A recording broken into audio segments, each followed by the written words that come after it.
We think it's important that any woman who's been recently diagnosed with breast cancer is given the opportunity to at least meet with a plastic surgeon to talk about reconstruction options. In terms of who's a candidate, essentially, as long as somebody's healthy, then we consider them a candidate for surgery. So ultimately, it's something that's decided upon meeting the patient. We always ask our patients to be evaluated by their primary care doctor to make sure that they're considered a safe candidate. But essentially, unless somebody has a substantial disease in addition to their breast cancer, they should be a good candidate for surgery. So our job is to understand what their medical conditions are, explain what their risks are of our surgery, and then help make a decision whether it makes sense to proceed with a reconstruction. There's quite a few benefits to breast reconstruction, and the way we know that is looking back historically on people who didn't. So years ago, it was not at all common for people to have reconstruction, and then as plastic surgery evolved, more and more patients started to have that procedure be offered. That being said, there's still a substantial percentage of patients across the United States who aren't offered reconstruction, and there's a lot of studies that go into looking at the pros and cons of reconstruction. And what we find is that in general, patients who go through reconstruction have a much higher quality of life. They have an improvement in their self-confidence. They have an improvement in terms of feeling feminine, feeling whole, and feeling complete. There's plenty of literature that backs up the importance of reconstruction and how that helps people feel that they've moved on to the next stage of their life. In general, patients who don't go through reconstruction often feel incomplete, and they may initially choose not to do reconstruction and then come back to their plastic surgeons years later. And I think it's an important point. There are people from generations ago who either weren't offered reconstruction or chose not to because of the quality of reconstruction at that time. Reconstruction is always a patient's right. It's protected by law. And so for patients who initially may not have chosen reconstruction, I think it's important to consider seeing a plastic surgeon because it's always, for most people, there's almost always an option of some kind. In an ideal world, we like patients to be as healthy as possible for any surgical procedure, whether it's cosmetic or reconstruction. So the things that we focus on are smoking. We'd like to have patients to be smoke-free for 4 weeks before and after surgery, and ideally they'll quit for life. If people are diabetic, we like to have their diabetes well controlled. For people who have issues with weight, we like them to be at the safest weight possible because there are increased risk factors associated with higher weights. And in general, anybody who has a medical condition, we like that medical condition to be well controlled. Generically, we like people to be, I always tell people, show up well rested, make sure you're hydrated, make sure you're getting good protein intake. We want people to show up the healthiest versions of themselves for that day of surgery to better their chances of a good recovery. There are multiple forms of anesthesia. For most patients, we use a general anesthesia. We like patients to be fully asleep for the surgery, which means they get intubated. They have a breathing tube that allows the anesthesiologist to very safely control their airway and control the breathing for them. It's a very safe procedure to do, and it gives the surgeon and the anesthesiologist a tremendous amount of control so that we can protect the patient. So there's a whole host of procedures that patients go through for reconstruction. If a patient is choosing to have a mastectomy, that's often a large surgery. So that's a surgery that we have patients go under general anesthesia for. If it's a one-sided surgery, they may be asleep for an hour to an hour and a half for the cancer side, and then an additional hour to 4 or 5 or 6 hours, depending on the type of reconstruction. So general anesthesia is a very well-controlled way of doing that. For 2 sides, obviously, it becomes an even longer surgery. When patients have their second or third surgery, where they're having a revision surgery, or they're having a nipple reconstruction, there are several procedures we do where we might use a less aggressive form of anesthesia. We can use local anesthesia. Certain procedures we do under the office under a very small amount of local. Then there's some monitored anesthesia where patients have an IV sedation, but not necessarily a tube. So what we really attempt to do is figure out what is the procedure the patient needs, and then we choose the safest anesthesia to perform that procedure. That decision is made in part by the surgeons, but also in conjunction with the anesthesiologists. So patients frequently ask us about what the experience is going to be like from a pain point of view or from a discomfort point of view. And what I try to let them know is it's highly variable.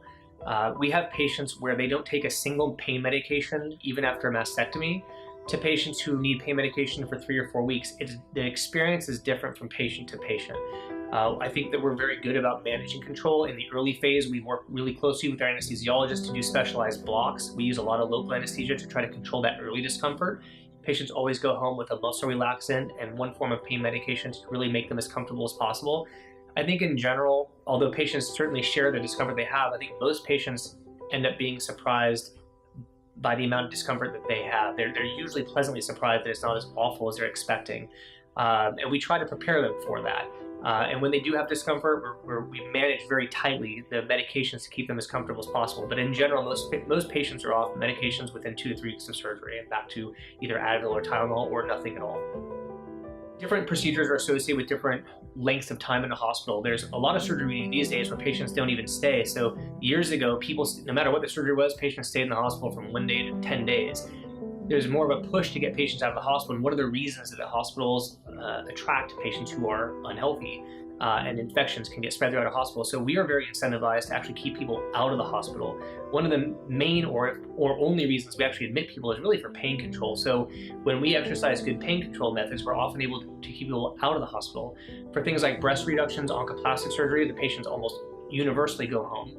For reconstructions involving a mastectomy with a reconstruction, if it's one side, patients still frequently go home. For two sides, patients will often choose to stay. They usually stay for what we call a 23-hour observation, where we just watch their vital signs and control pain and send them home the next day. The longest I've ever had a patient stay after a mastectomy with expanded reconstruction is about 2 or 3 days, but those are usually patients who are a little bit older, maybe have more health concerns, and we want to watch them a little bit more closely. But most patients are able to go home either the day of or within 23 hours of the procedure. Drains can be a really important part of surgery. We use them to pull the fluid out that is commonly made from the surgical procedure. And the way I explain that is most people at some point have burnt themselves cooking. And you see this blister, and that blister fills with fluid. Well, a very similar process happens when we operate. We induce an injury and fluid fills the space. We don't want that fluid building up, so we place small drains. The drains can be in anywhere from 1 day to 3 weeks, depending on the nature of the procedure we're doing. A question that patients often come in is they're concerned about the discomfort associated with the removal of those drains. And what I like to tell them is we use a very specialized form of drain that comes out very easily. There are older school types of drains that are very difficult to remove and are associated with a lot of discomfort, but it's not a drain style we use. And so I always try to calm my patients' concerns and let them know that the drains typically come out without them even knowing. It's a very easy process. They're cumbersome to carry around, but we have a bunch of tricks that we teach our patients and how to handle those loose tubes. For most patients, there isn't wound care associated with cancer surgery, that everything's going to be closed and we put dressings on. Sometimes we use something as simple as glue, and the glue dressing doesn't need to be changed. But for the most part, whether we're using gauzes or drains or drain dressings, there's very little activity in terms of dressing care. Most patients within a day or two are usually able to be very self-sufficient, take care of themselves. Older patients or certain types of procedures can be associated with more drain care, more dressing care, more wound care. Sometimes it's helpful to have a family member, and we can train most family members how to take care of anything we send a patient home with. Occasionally, if a patient's older or doesn't have help, we'll often arrange to have home nursing, but that's pretty uncommon. Those patients find themselves very self-sufficient within a couple days of surgery. Driving is a really common question. When can I get back to driving and get through life? The way I think of it is there's 2 parts to that. Number one is patients have to be off of pain pills in order to drive. Having a pain pill and getting behind a wheel like drinking and driving, so the patients have to be off the controlled substances. And then the second part is the patient has to be able to control the wheel. So if you have so much pain that you can't move your hands to manipulate a driving wheel or the steering wheel, then you have no business driving a car. So when they're off the pain meds and able to control a wheel, then they're safe to drive. And for some people it's 3 days, for some people it's 10 days. It's a little bit different. That's an issue that we address at each visit. We assess that, we help patients make that decision. For most procedures, I ask people not to exercise for about 3 weeks. If I'm doing breast surgery, then around week 3, I let them start working on their legs or core activity. I don't like people to do a lot of upper body exercise until they're closer to 3 weeks. And then anything, if it's a breast surgery, I like them to avoid anything where the breast might move a lot. So an example, running. I really try to get patients to avoid running for closer to 6 weeks. It is different from patient to patient. It is something that we sort of negotiate based on how they're healing, but those are the general rules that I use.